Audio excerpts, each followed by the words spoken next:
The roadway being constructed from Orealla to Siparuta is expected to benefit residents in the two villages. Renata Cott reports. During the month of July in 2019, a 132 million two-lane all-weather road was set to be constructed with the aim of linking Orealla to its sister village Siparuta. Since then, construction works have been undergone. The road will not only be a link between the two villages, but will also be a major economic boost for villages that are home to 1,700 residents whose main source of income is farming and logging.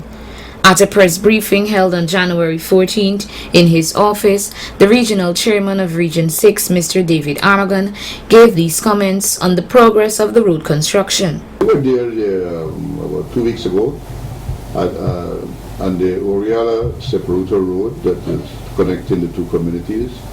It's progressing, but it is going a bit slow. I would have anticipated that by now it should have been completed. But I don't know whatever problems the contractor might have encountered. Unfortunately, it has not been completed as yet. But the last time I saw the contractor, he assured me that he's working assiduously to see if he can complete it within the next 2 months. And when that is completed, it means that people can traverse between Orealla and Siparuta by road rather than going by river. Right now, to get to Siparuta from Orealla, you have to go around with boats. And so people who don't have boats and so will find it very difficult.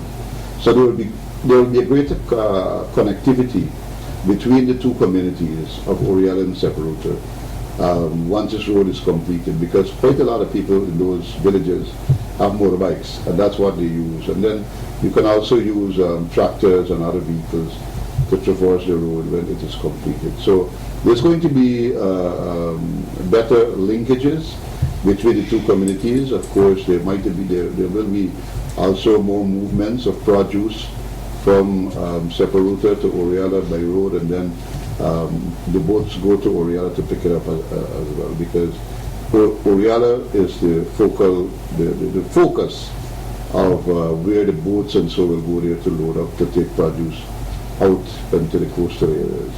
And so people can move their produce by road. So it's good for linkages, because the two communities are separated, and if you don't have boats, and there will be a lot of intermingling too between the communities, which is good for the Amerindian brothers and sisters, because they can come to Orealla can go to them, and then when they have their activities, it is much easier for people from Orealla to go to Siparuta, and from Siparuta to come to Orealla as well. Reporting for Channel 8 News, Renata Cott.